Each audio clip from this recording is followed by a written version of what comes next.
Imagine करा, तुमच्या शेतातून आलेला गूळ, मसाले, तांदूळ आता फक्त भारतात नाही तर दुबई, लंडन आणि आफ्रिकेच्या बाजारातही विकला जाऊ शकतो. आणि त्यासाठी तुम्हाला फॅक्टरी नाही, फक्त एक्सपोर्टचे नॉलेज आणि योग्य तयारी पाहिजे. चला पाहूया एक्सपोर्ट बिझनेस सुरू करण्याची step by step process. Step 1, business setup and registration. सर्वात आधी तुमचं बिझनेस स्ट्रक्चर ठरवा. प्रोप्रायटरशिप की प्रायव्हेट लिमिटेड. नंतर DGFT कडून IC लायसन्स घेऊन टाका. त्याचबरोबर GST आणि MSME रजिस्ट्रेशन करायला विसरू नका. Step 2, product selection and quality control. प्रत्येक प्रोडक्टची क्वालिटी स्टँडर्ड वेगळी असते. जॅगरी म्हणजे शुद्ध मॉइश्चर, यामध्ये शुद्धता पाहिजे, मॉइश्चर कंट्रोल पाहिजे आणि स्ट्रॉंग पॅकेजिंग पाहिजे. स्पाइसेस मध्ये स्पाइस बोर्ड ऑफ इंडिया कडून लॅब टेस्ट रिपोर्ट पाहिजे, सर्टिफिकेशन्स पाहिजे. राईस योग्य व्हरायटी निवडा, बासमती की नॉन बासमती. त्यामध्येही एक्सपोर्ट ग्रेड सॉर्टेक्स पाहिजे. Step 3, HS code and documentation.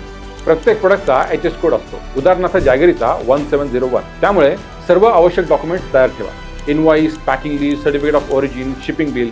जर बायरने मागितलं तर ऑर्गॅनिक सर्टिफिकेट सुद्धा जोडा. Step 4, find buyers and negotiation terms. आता बायर शोधा. India mart, Alibaba, trade fair, export promotion council इथे तुम्हाला बायर्स मिळतील. त्यांच्याबरोबर निगोशिएशन करा. इन्को टर्म्स वरती, FOB किंवा CIF, payment terms, LC, advance, credit यावरती चर्चा करा. नंतर लॉजिस्टिक्स मॅनेज करा. कंटेनर बुकिंग, फ्रेट, इन्शुरन्स हे सर्व मॅनेज करा. Step 5, shipment clearance and follow. Export documentation देऊन कस्टम क्लिअरन्स करून घ्या. शिपमेंट योग्य स्थितीत डेस्टिनेशन पर्यंत पोहोचेल याची काळजी घ्या.